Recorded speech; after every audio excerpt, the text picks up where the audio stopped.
বছরের মধ্যে 12টি মাস রয়েছে। 12টি মাসের ভেতরে রমাদানুল মুবারক ছাড়া অন্য 11টি মাসের কথা রব্বুল আলামিন কোরআনুল কারীমের ভেতরে কোথাও স্পেসিফিক করে উল্লেখ করেন নাই। কিন্তু আল্লাহর কাছে রমাদান মাসের সম্মান এত বেশি, এই মাসটির কথা রব্বুল আলামিন কোরআনুল কারীমের ভেতরে স্পেসিফিক করে উল্লেখ করলেন। কোরআনুল কারীমের 2 নম্বর সূরা সূরাতুল বাকারা এর 185 নম্বর আয়াতে রব্বুল আলামিন বললেন, শাহরু রমাদানাল্লাযী উনজিলা ফীহিল কুরআন হুদাল লিন-নাসি ওয়া বায়্যিনাতিম মিনাল হুদা ওয়াল ফুরকান। আল্লাহ তাআলা বলছেন রমাদানের মাস এটি হচ্ছে সেই মাস যেই মাসে নাজিল হয়েছে কোরআন। এটি এমন একটি গ্রন্থ যা মানবতার জন্য হেদায়েতের গ্রন্থ। কোরআনুল কারীমে আল্লাহ তাআলা এই মাসটির কথা স্পেসিফিক করে উল্লেখ করেছেন। এই মাসটিকে আল্লাহ তাআলা কত সম্মান দিয়েছেন দেখেন। বুখারীর বর্ণনায়, মুসলিমের বর্ণনায় হাদিস এসেছে, عن أبي هريرة رضي الله عنه أن رسول الله صلى الله عليه وسلم قال إذا جاء رمضان فتحت أبواب الجنة وغلقت أبواب النار وصفدت الشياطين। আবু হুরায়রা রাদিয়াল্লাহু আনহু হাদিসটি বর্ণনা করেছেন। বিশ্বনবী সাল্লাল্লাহু আলাইহি ওয়াসাল্লাম বলেছেন, রমাদানুল মুবারকের মাস যখন এসে যায়, এই মাসের সম্মানে রব্বুল আলামিন জান্নাতের যতগুলো দরজা রয়েছে জান্নাতের সকল দরজাগুলো খুলে দেন। আর এই মাসের সম্মানে রব্বুল আলামিন জাহান্নামের সমস্ত দরজাগুলো বন্ধ করে দেন। ওয়াসুফিদাতিশ শায়াতিন, অভিশপ্ত শয়তানকে আল্লাহ তাআলা এই মাসে শৃঙ্খলিত করে ফেলেন, শিকলবন্দি করে ফেলেন। শয়তানকে শিকলবন্দি করে ফেলা হলেও রমাদানের মাসে কিছু শয়তান মার্কা মানুষদের শয়তানি কমে না। এই চিত্র আমরা রমজান মাসে দেখি, ঠিক না? শয়তান 2 প্রকার। আল্লাহ তাআলা কোরআনুল কারীমের সর্বশেষ সূরা সূরাতুন নাসের ভেতরে বলেছেন, আল্লাযী ইউওয়াসউইসু ফী সুদুরিন নাস মিনাল জিন্নাতি ওয়ান নাস। মানুষের অন্তরে ওয়াসওয়াসা প্রদানকারী শয়তানগুলো 2 প্রকার। 1 নাম্বার হচ্ছে জিন শয়তান, 2 নাম্বার হলো মানুষ শয়তান। কিছু মানুষের চেহারা মানুষের মতো হলেও তার ভেতরটা শয়তানের, তার কথাবার্তা কাজকর্ম সব শয়তানের চাইতে বড় নিকৃষ্ট, আছে না নাই? তো রমাদানের মাসে যেই শয়তানকে শৃঙ্খলিত করার কথা বলা হয়েছে সেটি জিন শয়তান, কিন্তু মানুষ শয়তানরা তো ছাড়া থাকে। রমাদানের মাসে জিন শয়তান শিকলবন্দি হয়ে মানুষরূপী শয়তানদের শয়তানি দেখে হাসে যে আল্লাহ, রমজান মাসে আমার শয়তানি বন্ধ হলেও এই শয়তানগুলোর শয়তানি বন্ধ হয় নাই। এরা আমার চেয়ে বড় শয়তান, এরা আমার বস, এদের কাছে আসলে শয়তানেরও মুরিদ হওয়া দরকার। এত বড় শয়তান হয়েছে। আর শয়তান তো 12 মাসের মধ্যে 1 মাস শৃঙ্খলিত থাকে, কিন্তু বাকি 11 মাস তো মুক্ত থাকে, ছাড়া থাকে। বাকি 11 মাস সে তার দূষরদেরকে, তার মুরিদদেরকে যে ওয়াসওয়াসা দেয়, যে প্ররোচনা আর ধোঁকা দেয়, এর একটা প্রভাব গিয়ে রমজান মাসেও পড়ে। এজন্য দেখা যায় শয়তান শিকলবন্দি হয়ে গেলেও তার মুরিদরা শয়তানি কর্মকাণ্ড ছাড়তে পারে। রমজান মাসে যারা নিজেদেরকে শয়তানি থেকে, বদমাশি থেকে, অন্যায় অপকর্ম থেকে সংযত করতে পারল না, এদের চাইতে বড় শয়তান আকাশের নিচে জমিনের উপরে আর হতে পারে। রমাদানের মাস, এই মাসটিকে স্পেশালি সম্মানিত করেছেন কে? রমাদান শব্দটি হচ্ছে আরবি। এটি রা মিম দদ রামদুন মূল ধাতু থেকে নিষ্পন্ন হয়েছে, যার বাংলা অর্থ হচ্ছে জ্বালিয়ে দেওয়া, পুড়িয়ে দেওয়া, ভস্ম করে দেওয়া, ছাই করে দেয়া, পুড়িয়ে দেয়া। এখন রমাদানের অর্থ যদি হয় পুড়িয়ে দেওয়া, জ্বালিয়ে দেওয়া, ভস্ম করে দেওয়া, প্রশ্ন হতে পারে রমাদান কি জ্বালায়, রমাদান কি পুড়ায়? কোথাও আবর্জনার স্তূপ একত্রিত করে সেখানে যদি আগুন লাগিয়ে দেওয়া হয় তাহলে সেই ময়লা আবর্জনাগুলো জ্বরে পুড়ে ছাই হয়ে যাবে। রমাদানের এই মাসটি হচ্ছে গুনাহ পাপরাশি জ্বালানোর মাস, গুনাহগুলোকে পুড়িয়ে দেওয়ার মাস। সারা বছর পাপ করতে করতে মানুষের অন্তরটা যখন কলুষিত হয়ে যায়, গুনাহ করতে করতে মানুষ যখন গুনাহ করতে করতে মানুষের অন্তরে যখন কালেমা লেপন হয়ে যায়, রব্বুল আলামিন রমাদানুল মুবারকের একটি মাস দিলেন। এই মাসে যদি আল্লাহর বান্দারা সিয়াম আর তাকওয়া সহকারে মাসটি কাটাতে পারে, রমাদানুল মুবারকের সিয়ামগুলো দিয়ে রব্বুল আলামিন বান্দার সকল গুনাহগুলোকে জ্বালিয়ে পুড়িয়ে ভস্ম করে দিয়ে রমাদান মাসের রোজা দিয়ে বান্দাকে পবিত্র করে দেন। এই মাসটি এসেছে আমার আপনার জীবনের গুনাহগুলোকে জ্বালিয়ে পুড়িয়ে ভস্ম করে দিয়ে আমাদের জীবনটাকে পবিত্র করার জন্য, পরিশুদ্ধ করার জন্য। আল্লাহু আকবার। এই মাসটির সম্মান, এই মাসটির মর্যাদা আল্লাহর কাছে কত বেশি দেখেন। পুরো মাসটাই হচ্ছে দোয়া কবুলের মাস। রাসূল করিম সাল্লাল্লাহু আলাইহি ওয়াসাল্লাম বলেছেন, লিকুল্লি মুসলিমিন দাওয়াতুম মুস্তাজাবাহ ইয়াদউ বিহা ফি রমাদান। রমাদানের এই মাসটি এমন এক মাস, এই মাসে আল্লাহ তাআলা বান্দাদের দোয়া কবুল করতে থাকেন। রমাদানের দিনে রাতে আল্লাহ তাআলা বান্দাদেরকে ক্ষমা করতে থাকেন। দিন রাত যারা নিজের ক্ষমার জন্য আল্লাহর কাছে মাফ চাইবে, এই রমজান মাসে আল্লাহ তাআলা বান্দাদেরকে সাধারণভাবে ক্ষমা করতে থাকবেন। সুবহানাল্লাহ। রমাদানের এই মাসটি আল্লাহর কাছে এতই সম্মানিত, রমাদানের এই মাসটি আল্লাহর কাছে এতই মর্যাদাপূর্ণ মাস। এই মাসে রব্বুল আলামিন আমলের প্রতিদান বিনা হিসাবে দিতে থাকেন। রমাদানের মাস ছাড়া অন্যান্য মাসে নির্ধারিতভাবে নেক আমলের সওয়াব দান করা হয়, কিন্তু রমাদানের মাসে বিনা হিসাবে বান্দাকে নেক আমলের প্রতিদান দান করা হয়। মুসলিম শরীফের বর্ণনায় হাদিস এসেছে, আন আবি হুরায়রা রাদিয়াল্লাহু আনহু قال قال رسول الله পড়েন সাল্লাল্লাহু আলাইহি ওয়াসাল্লাম। আবু হুরায়রা রাদিয়াল্লাহু আনহু হাদিসটি বর্ণনা করেছেন।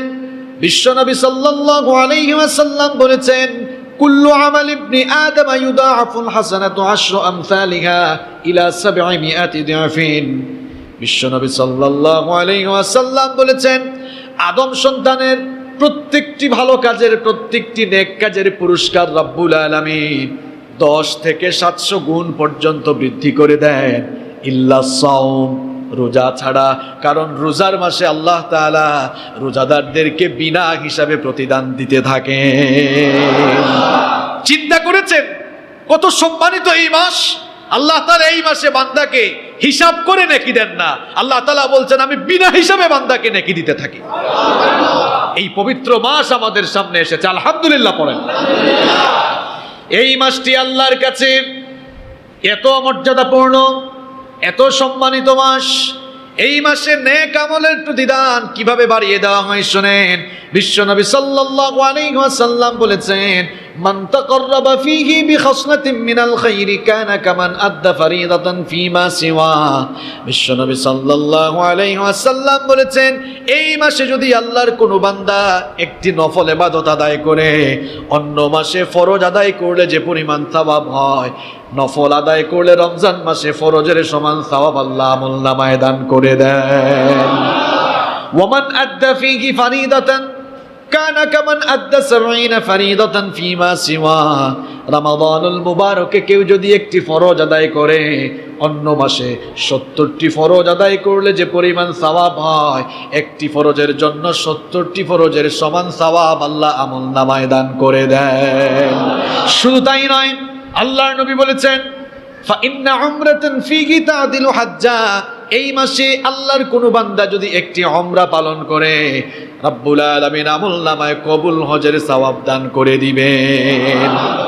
আবার মুসলিম শরীফের riwayate এসেছে, এই মাসে যারা উমরা আদায় করবে, আল্লাহর নবী বলেছেন, হাজ্জাতান মাই, লোকটা যেন আমার সাথে হজ করার সমান সওয়াব নেকি লাভ করে ফেললো। কত বড় কথা! আল্লাহর নবী বলেছেন, এই মাসে যারা একটি উমরা আদায় করলো, সে যেন আমি নবীর সাথে হজ করার সমপরিমাণ সওয়াব অর্জন করে ফেললো। আল্লাহু আকবার! এই মাসে যে একটি নফল আদায় করলো, অন্য মাসের ফরজের সমান সওয়াব সে কামাই করলো। এই মাসে যে একটি ফরজ আদায় করলো, অন্য মাসের 70টি ফরজের সমান সওয়াব সে কামাই করলো। সুবহানাল্লাহ। এই পবিত্র মাস, মুবারক মাস, নেকি অর্জনের মাস, সওয়াব কামাই করার মাস রমাদানুল মুবারক আমাদের সামনে চলে এসেছে। আলহামদুলিল্লাহ পড়েন। এই মাসটির সম্মান এবং মর্যাদা আল্লাহ তাআলা কিভাবে দিয়েছেন তা আপনাদের সামনে তুলে ধরলাম। এই মাসটি যেমন সম্মানিত, এই মাসটি যেমন মর্যাদাপূর্ণ, ঠিক তেমনি ভাবে এই মাসে ফরজ হওয়া বিধান সিয়াম, রোজাও আল্লাহর কাছে বিশেষভাবে মর্যাদাপূর্ণ একটি ইবাদত। সম্মানিত মুসল্লিবৃন্দ, আল্লাহ তাআলা কোরআনুল কারীমে সমস্ত ইবাদতের আউটলাইন এবং গাইডলাইন দিয়েছেন, কিন্তু কোনো ইবাদতের ব্যাপারে ডিটেইলস আলোচনা করেননি। খুব ভালো করে শুনেন, আল্লাহ তাআলা সকল ইবাদতের কথা কোরআনুল কারীমে উল্লেখ করেছেন ঠিক, কিন্তু সকল ইবাদতের ডিটেইলস, বিস্তারিত বর্ণনা কোরআনুল কারীমে দেওয়া হয় নাই, বরং আউটলাইন কিংবা গাইডলাইন দেওয়া হয়েছে। ফর এক্সাম্পল, নামাজ আদায় করতে হবে, নামাজ ফরজ, নামাজ আদায় করতে হবে, এই নির্দেশ কোরআনুল কারীমে আছে না নাই? কিন্তু ফজরের ওয়াক্তে কত রাকাত আদায় করবেন, জোহরের ওয়াক্তে কত রাকাত আদায় করবেন, আসর, মাগরিব, ইশা কোন ওয়াক্তে কত রাকাত নামাজ আদায় করতে হবে, নামাজের তারতিব কেমন হবে, কিভাবে নামাজ আদায় করবেন, এগুলো কি কোরআনুল কারীমে বর্ণিত হয়েছে? হজ করতে হবে, কিন্তু হজের রুকন কয়টি, ওয়াজিব কয়টি, কিভাবে কি করতে হবে, ডিটেইলস কি কোরআনের ভেতরে বর্ণিত হয়েছে? যাকাত দিতে হবে, কিন্তু কি পরিমাণ সম্পদের মালিক হলে, কত টাকা থাকলে পরে কি হারে যাকাত দিতে হবে, এটা কি কোরআনুল কারীমে বর্ণিত হয়েছে? এখন মনে সন্দেহ তৈরি হতে পারে, যদি কোরআনুল কারীমে এগুলো ডিটেইলস না আসে, তাহলে আমরা এগুলো পেয়েছি কোন জায়গা থেকে? কোরআনুল কারীমের ব্যাখ্যা হচ্ছে হাদিস, আমরা এগুলো পেয়েছি হাদিস থেকে। এগুলো আমাদেরকে যিনি জানিয়েছেন তিনি হচ্ছেন মুহাম্মদ সাল্লাল্লাহু আলাইহি ওয়াসাল্লাম। কোরআনের ব্যাখ্যা হচ্ছে হাদিস। কোরআনুল কারীমে আউটলাইন কিংবা গাইডলাইন দেওয়া হয়েছে, আর ডিটেইলস বর্ণনা দেওয়া হয়েছে কোথায়? হাদিসের ভেতরে। কিন্তু আপনারা জানলে অবাক হয়ে যাবেন, একমাত্র ইবাদত হচ্ছে রোজা। এই রোজার ব্যাপারে আল্লাহ তাআলা কোরআনুল কারীমে সূরাতুল বাকারার 183 থেকে 187 নম্বর আয়াতে পরিপূর্ণ একটি রুকু রোজার ব্যাপারে আল্লাহ তাআলা ডিটেইলস পূর্ণাঙ্গ আলোচনা করেছেন। আল্লাহু আকবার। তাহলে বোঝা গেল রোজা আল্লাহ তাআলার কাছে বিশেষ গুরুত্বপূর্ণ একটি ইবাদত। সকল ইবাদতই গুরুত্বপূর্ণ, কিন্তু রোজা এটি আল্লাহ তাআলার কাছে আরো বেশি গুরুত্বপূর্ণ। বেশি গুরুত্বপূর্ণ হওয়ার একটি কারণ আছে। অন্যান্য সকল ইবাদতের চাইতে রোজা আল্লাহ তাআলার কাছে বেশি গুরুত্বপূর্ণ হওয়ার একটি বিশেষ কারণ আছে। সেই কারণটি হচ্ছে, এটি হচ্ছে হাদিসে, এটি হাদিসের ভেতরে বর্ণিত হয়েছে। আবু হুরায়রা রাদিয়াল্লাহু আনহু হাদিসটি বর্ণনা করেছে। রাসূল করিম সাল্লাল্লাহু আলাইহি ওয়াসাল্লাম বলছেন, এটি হাদিসে কুদসি। হাদিসে কুদসির মধ্যে আল্লাহ তাআলা বলছেন, কুল্লু আমাল ইবনে আদম লাহু ইল্লা সিয়াম। আদম সন্তান যতগুলো কাজ করে তার সব কাজ সে নিজের জন্যই করে, তবে ইল্লা সাওম, রোজা ছাড়া। রোজা বান্দা তার স্বার্থের জন্য করে না, বরং রোজা কার জন্য আদায় করে? দেখুন, আমরা তো সব ইবাদতই আল্লাহর জন্য আদায় করি, কিন্তু এই হাদিসে বলা হচ্ছে, হাদিসে কুদসি, যে আল্লাহ তাআলা বলছেন বান্দার সকল ইবাদত তার নিজের জন্য করলেও ইল্লা সাওম, রোজা ছাড়া, রোজা সে কেবলমাত্র খালেসভাবে আমার জন্য করে থাকে। আমরা যত ইবাদত করি, প্রত্যেকটি ইবাদতের পেছনে দুটি উদ্দেশ্য থাকে। কয়টা উদ্দেশ্য? দুইটা উদ্দেশ্য থাকে। হয় আমরা ওই কাজটি করি লোক দেখানোর জন্য, অথবা আমরা এই কাজটি করি কেবল আল্লাহর সন্তুষ্টির জন্য। যেমন নামাজ, এটি ফরজ বিধান।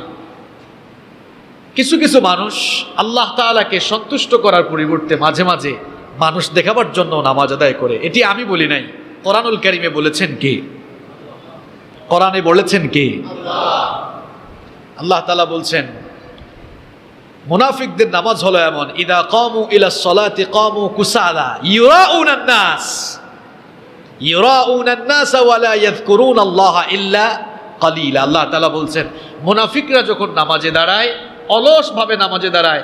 আর ইউরাউনান নাস, এরা মানুষ দেখাবার জন্য নামাজে দাঁড়ায়। আপনাদের সকলের একটি সূরা মুখস্থ আছে, সেই সূরার নাম হচ্ছে সূরাতুল হুমাযা। এই সূরায় লোক দেখানো নামাজিদেরকে ধ্বংসের ঘোষণা দিয়ে বলা হয়েছে এরা ধ্বংসপ্রাপ্ত নামাজি।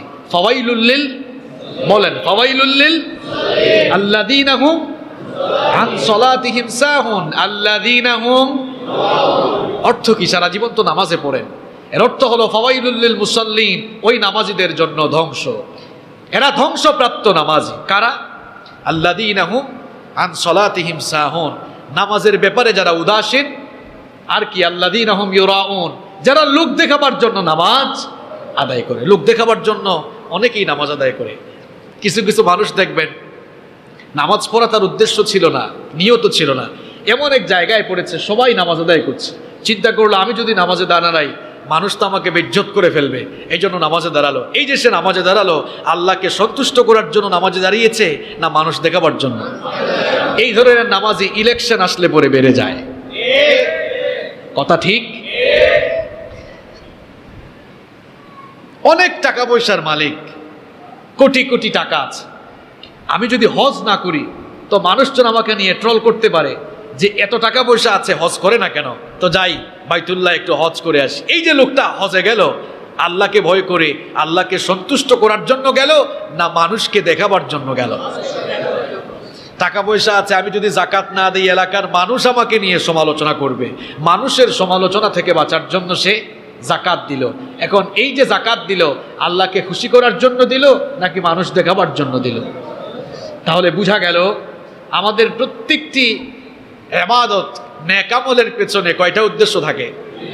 হয় সে মানুষ দেখাবার জন্য করছে অথবা কাকে খুশি করার জন্য। কিন্তু আল্লাহ তাআলা বলছেন ইল্লাস সাওম, রোজা ব্যতিক্রম। রোজা ব্যতিক্রম, মানুষকে দেখাবার জন্য কোনো পাগল মানুষও সারাদিন না খেয়ে থাকবে না।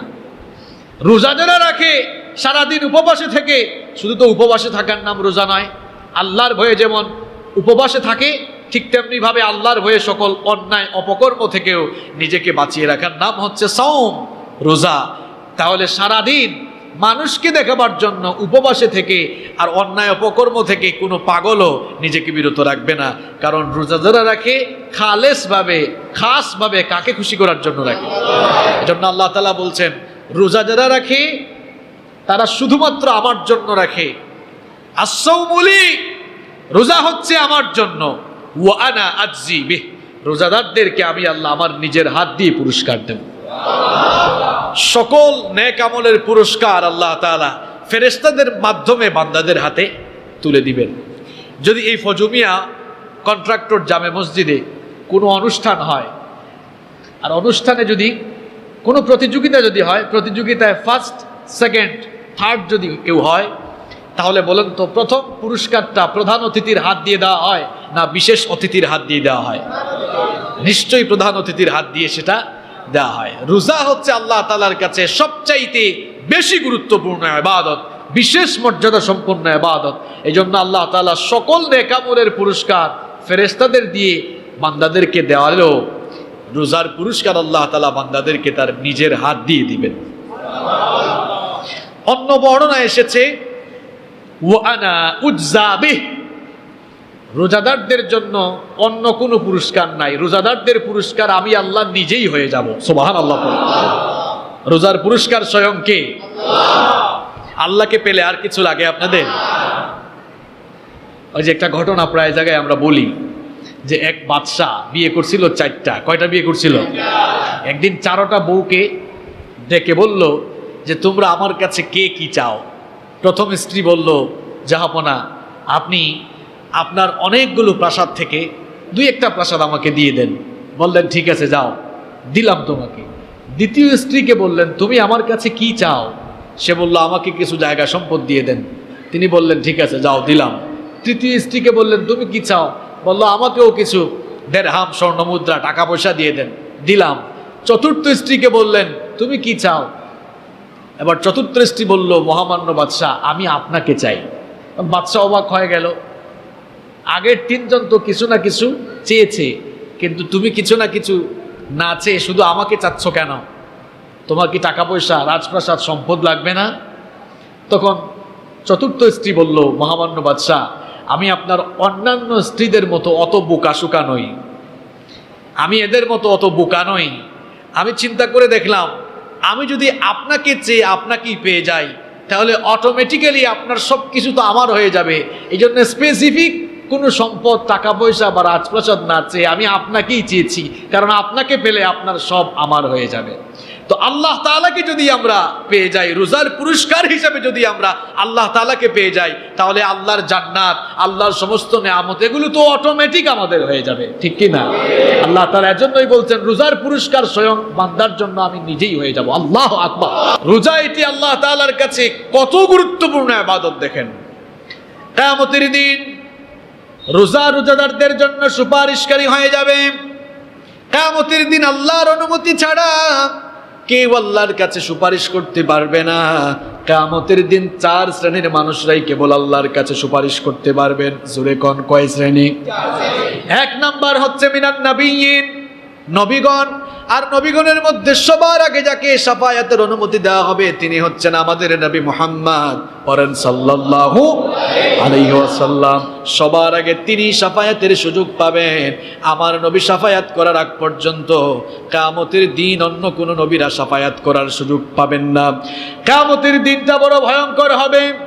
এখন তো সূর্য মানুষের মাথা থেকে 9,30,00,000 মাইল দূরে, কিন্তু কিয়ামতের কঠিন দিনে সূর্য 9,30,00,000 মাইল দূরের সূর্য মানুষের মাথার 1 কিংবা 2 মাইল উপরে নেমে আসবে। সূর্যের প্রচন্ড তাপে গুনাহগারদের মাথার চান্দি ফেটে মগজগুলো ফুটতে থাকবে, উতরাতে থাকবে। 9,30,00,000 মাইল দূর থেকে সূর্য তাপ দেয়। গরমের দিন মাত্র শুরু হয়েছে, মানুষেরা বাহিরে সূর্যের তাপমাত্রা সহ্য করতে পারে না, এসির নিচে গিয়ে আশ্রয় নেয়। আরো 1-1.5 মাস পরে যখন আরো বেশি গরম পড়বে, মানুষ আরো বেশি অস্থির হয়ে যাবে। 9,30,00,000 মাইল দূর থেকে সূর্য তাপ দেয়, সেই তাপ আপনার সহ্য হয় না। কিন্তু কিয়ামতের দিন 9,30,00,000 মাইল দূরের সূর্য মানুষের মাথার 1 কিংবা 2 মাইল উপরে নেমে আসবে। তখন অবস্থা এত বিভীষিকাময় হবে, সূর্যের প্রচন্ড তাপে জমিন সেদিন তামার জমিন হয়ে যাবে। গুনাহগার পাপিষ্ঠ নাফরমানদের মাথার চান্দি ফেটে মগজগুলো উতরাতে থাকবে। আহারে সে কঠিন চিত্র কি করে আমি আপনাদেরকে বুঝাই। মহিলারা চুলায় যখন ভাত রান্না করে, পানি গরম হয়ে গেলে চালগুলো যেমন করে ফুটতে থাকে, ঠিক তেমনি ভাবে মানুষের মাথার 1 কিংবা 2 মাইল উপরে যখন সূর্য নেমে আসবে, গুনাহগারদের মাথার চান্দি ফেটে মগজগুলো উতরাতে থাকবে। মগজগুলো গলে গলে টকবক করে বেয়ে বেয়ে পড়তে থাকবে। মানুষেরা পিপাসার যন্ত্রণায় এত কাতর হয়ে যাবে, পিপাসার যন্ত্রণায় কাতর হয়ে গিয়ে মানুষের জিহবাটা বের হয়ে কুকুরের মতো নাভিস্থল পর্যন্ত ঝুলতে থাকবে। আল্লাহু আকবার। হাসরের দিন কত বেশি লম্বা হবে। আল্লাহর নবী বলেছেন, 50,000 সানাতিম মিম্মা তাউদ্দুন। দুনিয়ায় যে তোমরা হিসেব করো, দুনিয়ার হিসেব অনুযায়ী বিচারের দিনটা 50,000 বছর লম্বা হয়ে যাবে। আল্লাহু আকবার। 50,000 বছর। এই কঠিন পরিস্থিতির মধ্যে থাকতে থাকতে মানুষগুলো যখন পেরেশান হয়ে যাবে, লোকেরা তখন পৃথিবীর প্রথম মানুষ এবং প্রথম নবী আমাদের সকলের বাবা সাইয়েদিনা আদম আলাইহিস সালামের কাছে যাবে। সাইয়েদিনা আদম আলাইহিস সালামের কাছে গিয়ে বলবে, ওগো আমাদের বাবা আদম, রব্বুল আলামিন সবার আগে আপনাকেই বানিয়েছেন। তিনি তার নিজের কুদরতি হাতে আপনাকে সৃষ্টি করেছেন, তারপরে নিজেই তিনি আপনার ভেতরে রূহ ফুঁকে দিয়েছেন। 50,000 বছর এই কঠিন পরিস্থিতিতে দাঁড়িয়ে থাকতে থাকতে আমাদের আর সহ্য হয় না। আল্লাহর কাছে অ্যাপ্লিকেশন করেন, সুপারিশ করেন, তিনি যেন বিচারের কাজটা শুরু করে দেন। বাবা আদম আলাইহিস সালাম যখন বলবেন, বাবারা আমি পারবো না, কারণ আমি নিষিদ্ধ গাছের ফল ভক্ষণ করেছিলাম, জানি না আজ রব্বুল আলামিন আমার সঙ্গে কি দুর্ব্যবহার করেন, আমি পারবো না, আমি নিজেই নাফসি নাফসি জিকির করে নিজেকে বাঁচানোর ধান্দায় আছি, আমি পারবো না। চলে যাও আমার ছেলে নূহ আলাইহিস সালামের কাছে। লোকেরা আবার সাইয়েদিনা নূহ আলাইহিস সালামের কাছে গিয়ে সুপারিশ করার কথা বলবে। সাইয়েদিনা নূহ আলাইহিস সালাম অপারগতা পোষণ করে বলবেন, আমিও তো নাফসি নাফসি জিকির করে নিজেকে বাঁচানোর ধান্দা করছি, আমি আমার উম্মতের জন্য বদদুয়া করেছিলাম, জানি না আজ রব্বুল আলামিন এই জন্য আমার সঙ্গে কি দুর্ব্যবহার করেন। আমিও পারবো না, চলে যাও জাতির পিতা ইব্রাহিম আলাইহিস সালামের কাছে। লোকেরা এবার সাইয়েদনা ইব্রাহিম খলিলুল্লাহর কাছে গিয়ে দেখবে তিনিও নাফসি নাফসি জিকির করে নিজেকে বাঁচানোর চান, তিনি নিজেকে বাঁচানোর ধান্দায় পেরেশান রয়েছেন। তার কাছে গিয়ে সুপারিশের কথা বলা হলে তিনিও বলবেন আমি পারবো না, তোমরা চলে যাও মূসা কালিমুল্লাহর কাছে। লোকেরা আবার সাইয়েদনা মূসা আলাইহিস সালামের কাছে গিয়ে দেখবে তিনিও নাফসি নাফসি জিকির করছেন। অপারগতা পোষণ করে তিনিও বলবেন আমিও পারবো না, কারণ ফেরাউনের বংশের এক লোককে আমি একটি থাপ্পড় দিয়ে দুনিয়া থেকে বিদায় করেছিলাম, জানি না আজ রব্বুল আলামিন এই জন্য আমার সঙ্গে কি দুর্ব্যবহার করেন, আমিও পারবো না। চলে যাও ঈসা রূহুল্লাহর কাছে। লোকেরা আবার সাইয়েদনা ঈসা আলাইহিস সালামের কাছে গিয়ে বলবে ওগো আল্লাহর নবী ঈসা, আল্লাহর কাছে সুপারিশ করেন তিনি যেন বিচারের কাজটা শুরু করে দেন। সাইয়েদনা ঈসা ইবনে মারইয়াম তখন বলবেন আমিও পারবো না, কারণ খ্রিস্টানরা আমাকে আল্লাহর ছেলে বানিয়েছে, জানি না আজ রব্বুল আলামিন এই জন্য আমার সাথে কি দুর্ব্যবহার করেন। এত জায়গায় দৌড়াদৌড়ি করে কোনো লাভ হবে না। তিনি তখন বলবেন একেবারে জায়গা মতো চলে যাও, চলে যাও আখিরি নবী রাহমাতুল লিল আলামিন মুহাম্মাদুর রাসূলুল্লাহ সাল্লাল্লাহু আলাইহি ওয়াসাল্লামের কাছে। আজকে তিনি ছাড়া আর কেউ সুপারিশ করতে পারবেন না, তার সুপারিশ ছাড়া আর কারো সুপারিশও কোনো কাজে লাগবে না। লোকেরা এবার রাহমাতুল লিল আলামিনের কাছে গিয়ে দেখবে অন্যান্য নবী যেখানে নাফসি নাফসি জিকির করে নিজেকে বাঁচানোর ধান্দায় পেরেশান রয়েছেন, আমার নবী নাফসি নাফসি বলার বিপরীতে উম্মতি উম্মতি বলে উম্মতকে বাঁচানোর আহাজারি করছেন। লোকেরা গিয়ে বলবে ইয়া রাসূলুল্লাহ, পড়েন সাল্লাল্লাহু আলাইহি ওয়াসাল্লাম, হাসরের এই কঠিন দিনে কঠিন এই ময়দানে দাঁড়িয়ে থাকতে থাকতে আমরা অস্থির হয়ে গিয়েছি, পেরেশান হয়ে গিয়েছি, দয়া করে মেহেরবানি করে আল্লাহর কাছে সুপারিশ করেন তিনি যেন বিচারের কাজটা শুরু করে দেন। বিশ্বনবী সাল্লাল্লাহু আলাইহি ওয়াসাল্লাম তখন আরশে আজিমের কাছে গিয়ে সাজদায় মাথা নত করে দিয়ে রব্বুল আলামিনের কাছে ফরিয়াদ করতে থাকবেন।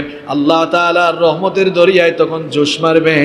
রব্বুল আলামিন তখন ডেকে বলবেন ওগো আমার হাবিব ইরফা রাসাক, আপনার মাথা উঠান, সাল তুতাহু, কি চাইবেন আপনি আমার কাছে চান, যা চাইবেন আজ তাই দেওয়া হবে। আজ আমি আপনাকে এমন একটি সুপ্রিম পাওয়ার দিলাম, আমি আপনার সুপারিশ কবুল করে বিচারের কাজটাও শুরু করব, বিচারের কাজটাও এখন শুরু করে দিব। আর আমি আপনাকে সুপারিশের অনুমতি দিলাম, যার জন্য মন চায় তার জন্য সুপারিশ করে আমার জান্নাতে তাদেরকে নিয়ে ঢুকে যান। এভাবে কিয়ামতের দিন সবার আগে যাকে সুপারিশের পারমিশন দেওয়া হবে তিনি হচ্ছেন মুহাম্মদ সাল্লাল্লাহু আলাইহি ওয়াসাল্লাম। তার সুপারিশের আগে অন্য কেউ সুপারিশ করার চিন্তাও করতে পারবে। সবার আগে সুপারিশের জন্য যিনি পারমিশন পাবেন তিনি হচ্ছেন মুহাম্মদ সাল্লাল্লাহু আলাইহি। এরপরে ধারাবাহিকভাবে অন্যান্য নবীদেরকেও সুপারিশের অনুমতি দেওয়া হবে। সুপারিশ করতে পারবেন কয় শ্রেণীর মানুষ? 1 নাম্বার মিনান নাবিয়িন, 2 নাম্বার ওয়াস-সিদ্দিকিন, 3 নাম্বার হচ্ছে ওয়াস-শুহাদা, শহীদগণ, 4 নাম্বার হচ্ছে ওয়াস-সালিহিন, নেককার বান্দারা। এরপরে কিছু নেকামলও আমলকারী বান্দার জন্য সুপারিশ করবে। এর মধ্যে একটি আমল হচ্ছে সাওম। আমি বলছিলাম যে এই মাসে ফরজ হওয়া বিধান রোজা, এটিও আল্লাহর কাছে কত গুরুত্বপূর্ণ আর মর্যাদা সম্পন্ন ইবাদত। দেখেন এই মাসটিকে রোজা রেখে যারা তাকওয়া সহকারে কাটাতে পারবে, এই রোজা কিয়ামতের দিন রোজাদারের জন্য সুপারিশকারী হয়ে আল্লাহর কাছে জান্নাতের সুপারিশ করবে। সুবহানাল্লাহ। আল্লাহর নবী বলেছেন, মুসনাদে আহমদের বর্ণনা, আসিয়ামু ওয়াল কুরআনু ইয়াশফাআনি লিল আবদি ইয়াউমাল কিয়ামাহ। বিশ্বনবী সাল্লাল্লাহু আলাইহি ওয়াসাল্লাম বলেছেন কিয়ামতের মাঠে, কিয়ামতের ময়দানে বান্দার জন্য রোজা আর কোরআন শাফায়াত করা শুরু করবে। ইয়াকুলুস সিয়াম, সিয়াম সেদিন বলবে রব্বি মানাতুহুত তাআমা ওয়াশ শাহাওয়াতি বিন নাহার, ওগো আমার রব, তোমার এই গোলামকে, তোমার এই বান্দাকে দিনের বেলায় আমি পানাহার এবং সকল অন্যায় অপকর্ম শাহাওয়াত থেকে আমি তাকে দূরে রেখেছি। এই বান্দা রোজা রেখেছিল, আমি তার সেই রোজা তোমার কাছে সুপারিশ করছি, তাকে জাহান্নামের আগুনে পুরায়েন না। ফাশাফিয়ানি ফি, আমি হচ্ছি তার সেই রোজা, আমি তোমার এই রোজাদার বান্দার জন্য আজ সুপারিশ করছি।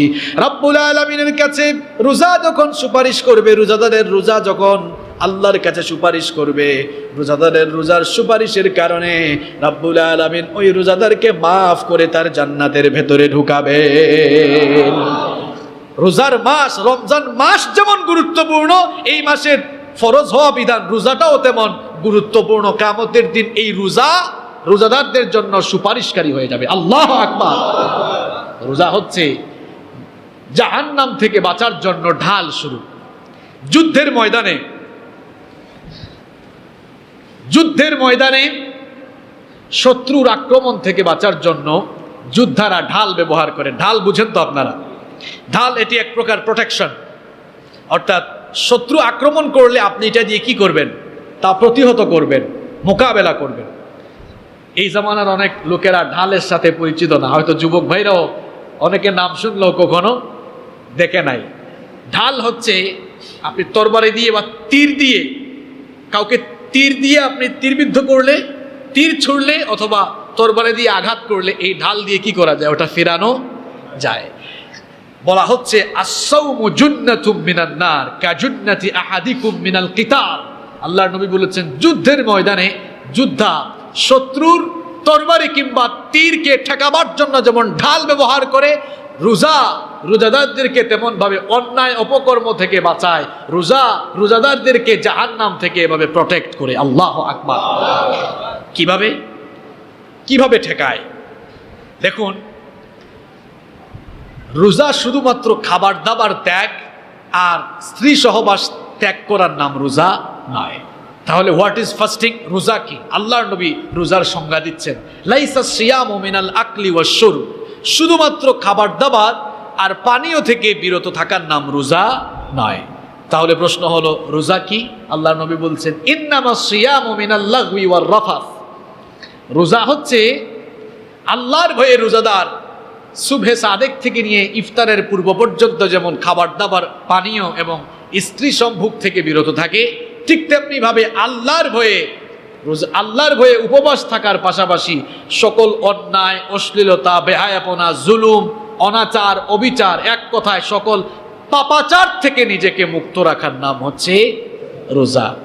কোনো মানুষ সুবহে সাদেক থেকে নিয়ে ইফতার পর্যন্ত উপবাসে থাকলো আর সমানতালে মিথ্যা বলল, মানুষের গীবত করলো, চুগলখুরি করলো, সুদ খেলো, ঘুষ খেলো, অন্যায় অপকর্মে নিজেকে জড়িয়ে ফেললো, এই ধরনের রোজাদারদের ব্যাপারে আল্লাহর নবী বললেন, মাল্লাম ইয়াদা কাউলাজ জুর ওয়াল আমালা বিহ, মাল্লাম ইয়াদা কাউলাজ জুর ওয়াল আমালা বিহ ফালাইসা লিল্লাহি হাজাতুন আইয়াদা তাআমাহু ওয়া শারাবাহ।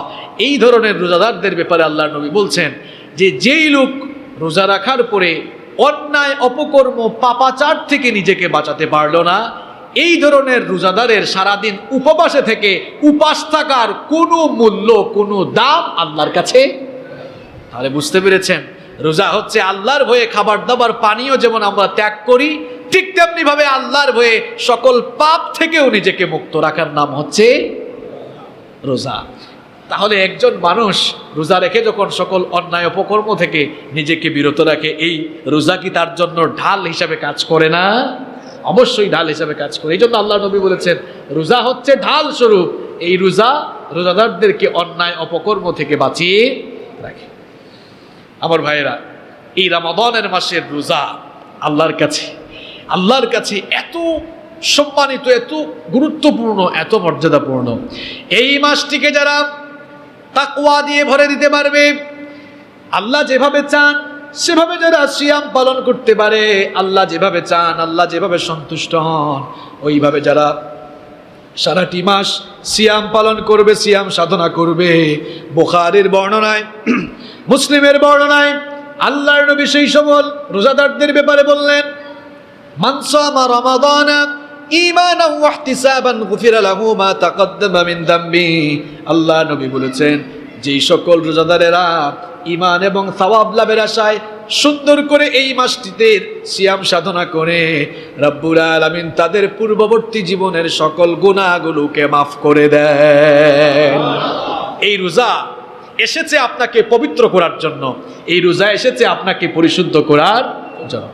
আজকের আলোচনা আমরা 3টি পয়েন্টের উপরে করছি, মনে আছে তো আপনাদের? রমাদানের মর্যাদা, রোজার মর্যাদা, এই 2টি পয়েন্টে আমরা আলোচনা করেছি। সর্বশেষ রোজাদারের কি মর্যাদা হবে, এ ব্যাপারে আমরা এবার কোরআন সুন্নাহ থেকে কিছু কথা শুনবো ইনশাআল্লাহ। রমাদানের মাসটি যেমন মর্যাদাপূর্ণ, এই মাসে ফরজ হওয়া বিধান, রোজাও আল্লাহর কাছে মর্যাদাপূর্ণ। ঠিক তেমনি ভাবে এই মাসে রোজা পালনকারী রোজাদারেরাও আল্লাহর কাছে বিশেষভাবে সম্মানিত। সুবহানাল্লাহ পড়েন। রোজাদার বান্দারা আল্লাহর কাছে কতটা সম্মানিত দেখেন, রোজাদারদের মর্যাদা আল্লাহর কাছে কত বেশি দেখেন। বুখারীর বর্ণনায়, মুসলিমের বর্ণনায় হাদিস এসেছে, আন সাহাল ইবনে সাদিন আনিন নবী সাল্লাল্লাহু আলাইহি ওয়াসাল্লাম قال, সাহাল বিন সাদ রাদিয়াল্লাহু আনহু হাদিসটি বর্ণনা করেছেন, বিশ্ব নবী সাল্লাল্লাহু আলাইহি ওয়াসাল্লাম বলেছেন, ইন্না ফিল জান্নাতি বাবান ইউকালু লাহুর রায়্যান ইয়াদখুলু মিনহু আস-সাইমুনা ইয়াওমাল কিয়ামা।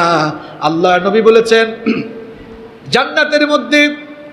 জান্নাতের মধ্যে রায়্যান নামক একটি দরজা রয়েছে, রায়্যান নামক একটি গেট রয়েছে। কিয়ামতের দিন ওই গেটটি রোজাদারদের জন্য খাস করা হবে।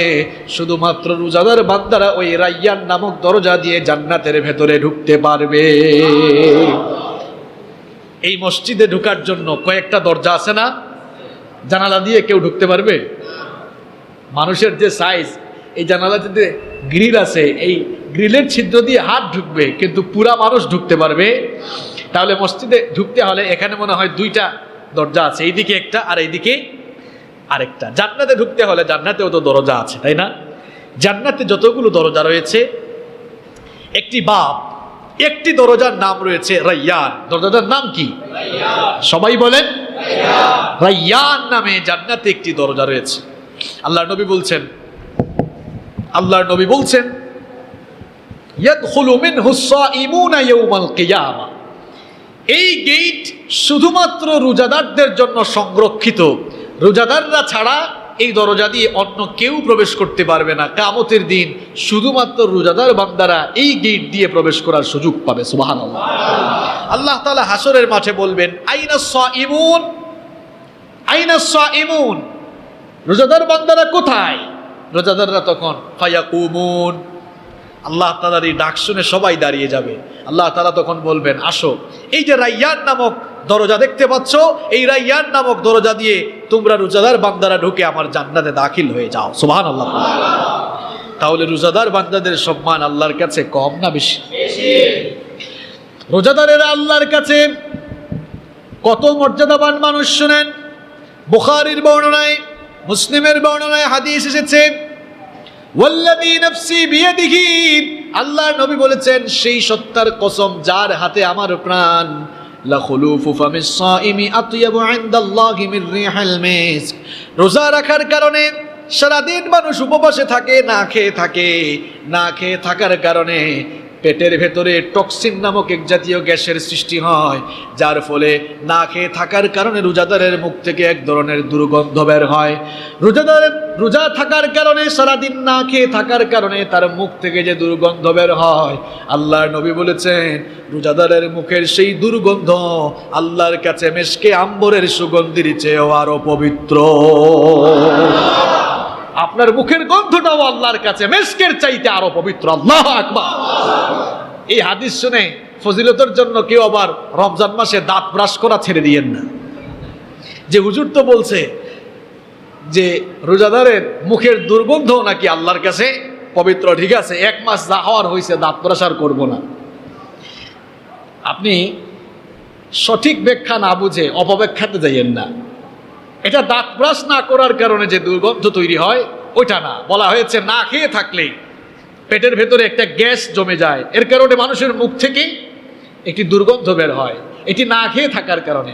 রমজান মাসে আপনাকে দাঁত ব্রাশ কিংবা মেসওয়াক থেকে বিরত থাকার কথা বলা হয় নাই, তবে রোজা রেখে দিনের বেলা দাঁত ব্রাশ না করাটাই উত্তম। দাঁত ব্রাশ করবেন না।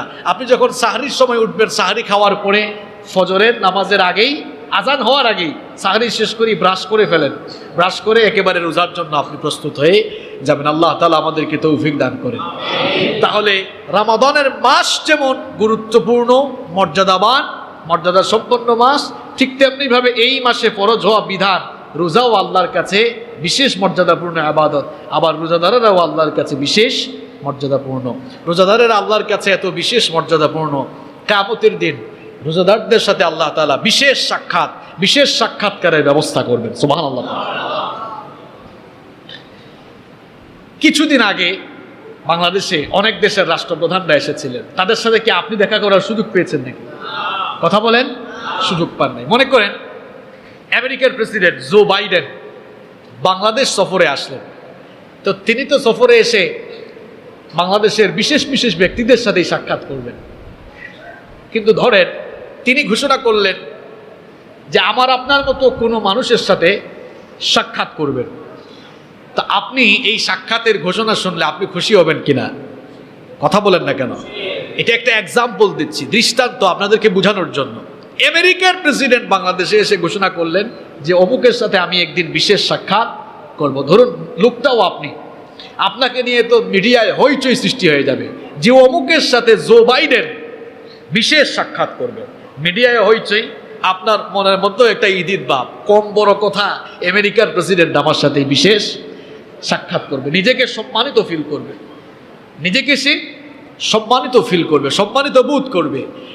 এই দুনিয়ার একজন সাধারণ প্রেসিডেন্টের সাথে দেখা করার ঘোষণা শুনলে আপনি যদি সম্মানিত বোধ করেন, আল্লাহ তাআলা ঘোষণা করছেন রোজাদারদের সাথে আমি বিশেষ সাক্ষাৎকার দিব, এটা তো বান্দার জন্য এর চাইতে বড় পুরস্কার আর কিছুই হতে পারে না, ঠিক কি না? আল্লাহ তাআলা, আল্লাহর নবী বলেছেন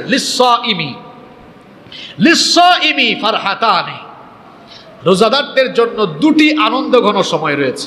জোরে বলেন তো কয়টা? রোজাদারদের জন্য দুটি খুশির সময় রয়েছে।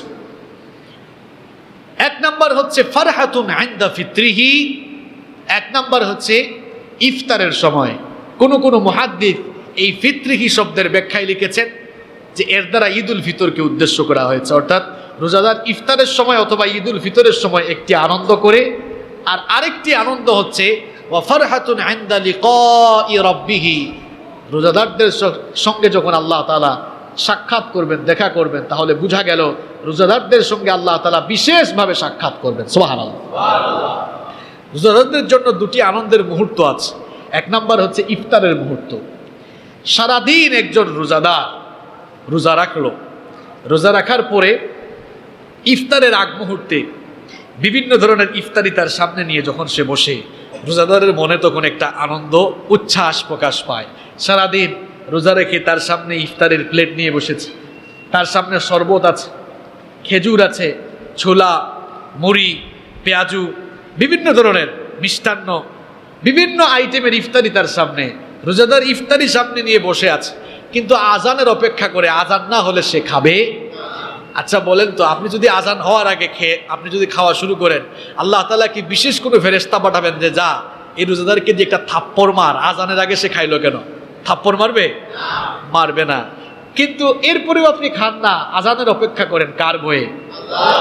কারণ আল্লাহ তাআলা এই অর্ডার করেছেন আমরা সুম্মা আতিম্মুস সিয়ামা ইলাল লাইল, সন্ধ্যা হওয়া পর্যন্ত, ইফতার এর টাইম হওয়ার আগ পর্যন্ত, আজান হওয়ার আগ পর্যন্ত রোজা পরিপূর্ণ করতে হবে। এই আদেশটা কার?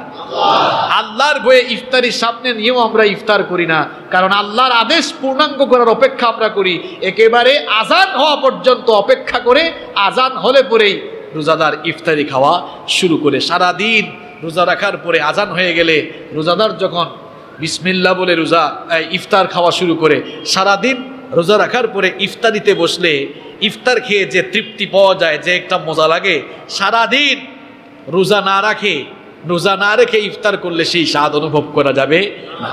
বেরোজাদার যারা রোজা রাখে না, এমন মানুষও কিন্তু ইফতার ছাড়ে না, কারণ ইফতার না করলে তাদের মনে একটা ভয় যে মানুষ আমাকে ধরবে, তুই তো মনে হয় রোজা রাখিস নাই। মনে মনে বলে রোজা না রেখে তো এমনি এক অন্যায় করে ফেলেছি, এখন ইফতার না করে কি আরো বড় গুনাহ করবো নাকি? তো অন্তত ইফতারে সামিল হই। সারাদিন রোজা রেখে ইফতারিতে বসলে ইফতারের যে স্বাদ অনুভব হয়, সারাদিন খাওয়া দাওয়া করে রোজা না রেখে ইফতারিতে বসলে ওই বেরোজাদারের কাছে ইফতারের সেই স্বাদ অনুভব হবে না, বরং তার কাছে গরু ছাগল ঘাস খেলে যেমন লাগে, তার কাছে ইফতারের টেস্টও ওই রকমই লাগে, ঠিক না? তো রোজাদারের জন্য যে খুশির মুহূর্তগুলো রয়েছে, তার মধ্যে একটি খুশির মুহূর্ত হচ্ছে ইফতারের সময়। এই ফিত্রিহি শব্দের ব্যাখ্যায় কোন কোন মুহাদ্দিস লিখেছেন যে ঈদুল ফিতরের সময়, একটি মাস রোজা রাখার পরে রোজাদারেরা যখন ঈদের দিনে, ঈদুল ফিতরের দিনে ঈদগাহে যায়, অথবা মসজিদে ঈদের সালাত আদায়ের জন্য আসে, তার মনে তখন আনন্দের ঢেউ খেলে, কারণ এই ঈদটা তো তার জন্য। সারা মাস যারা রোজা রেখেছে এই ঈদ তাদের জন্য, রোজাদারদের জন্য দিয়েছেন কে? সারা মাস রোজা ছেড়ে দিয়ে কিছু বেরোজাদার তারাও নতুন পাঞ্জাবি গায়ে দিয়ে আতর সেন্ট লাগিয়ে তারাও ঈদগাহে অথবা মসজিদে যায়। সারা মাস রোজা রেখে ঈদগাহে গিয়ে রোজাদার যে আনন্দ আর উচ্ছ্বাস প্রকাশ করে, সারা মাস রোজা ছেড়ে দিয়ে বেরোজাদাররা একেবারে ঈদগাহে বা মসজিদের সামনের কাতারে গিয়ে বসলো, সে আসলে বাহিরে বাহিরে তৃপ্তি দেখালো, মনের মধ্যে তৃপ্তি পায় না, কারণ সে ভালো করে জানে আমি তো একটা রোজা চোর। কি চোর? কি চোর? আমার মতো রোজা চোরের জন্য এই ঈদ দেওয়া হয় নাই। বাহিরে বাহিরে ফিটফাট থাকলেও ভেতরে আসলে একেবারে সদর ঘাট, ঠিক না? ভেতরে সে যে চোর, সে যে একজন রোজা চোর, সে তা অনুভব করতে পারে। তাহলে রোজাদারের জন্য কয়টা খুশির মুহূর্ত আছে? এক নম্বর হলো ইফতার, এর ব্যাখ্যায় কেউ কেউ লিখেছেন যে ঈদ উল ফিতর। আর আরেকটা হচ্ছে ওয়া ফারহাতুন ইনদা লিকাই রাব্বিহি, রোজাদারদের সঙ্গে আল্লাহ তাআলা যখন বিশেষভাবে সাক্ষাৎ করবেন, তার মানে হচ্ছে রোজাদার বান্দাদের সঙ্গে আল্লাহ তাআলা কিয়ামতের দিন বিশেষভাবে আলাদাভাবে স্পেশালি সাক্ষাৎ করবেন। সুবহানাল্লাহ। সম্মানিত মুসল্লিবৃন্দ, আজকের জুমায় আমরা রমাদান মাসের সম্মান মর্যাদা, রোজার সম্মান মর্যাদা এবং রোজাদারদের সম্মান এবং মর্যাদার ব্যাপারে কথা বলেছি। রমাদানের মাস আমাদের দরজায় কোরআন আসছে, আল্লাহ তাআলা যেন এই মাসে আমাদের সকলকে পৌঁছিয়ে দেন, বলেন আমিন। রমাদান মাসের বরকত দিয়ে আল্লাহ তাআলা যেন আমাদের সকলকে ধন্য করে দেন, আমরা বলি আমিন। এই মাসটিকে পরিপূর্ণ ইজ্জত করার, সম্মান করার, মাসটিকে যথাযথভাবে কাজে লাগাবার তৌফিক যেন আল্লাহ তাআলা আমাদের সকলকে দান করেন, আমরা সবাই বলি আমিন। আলোর পথে 24, 24 ঘন্টা শুধু ইসলাম প্রচার।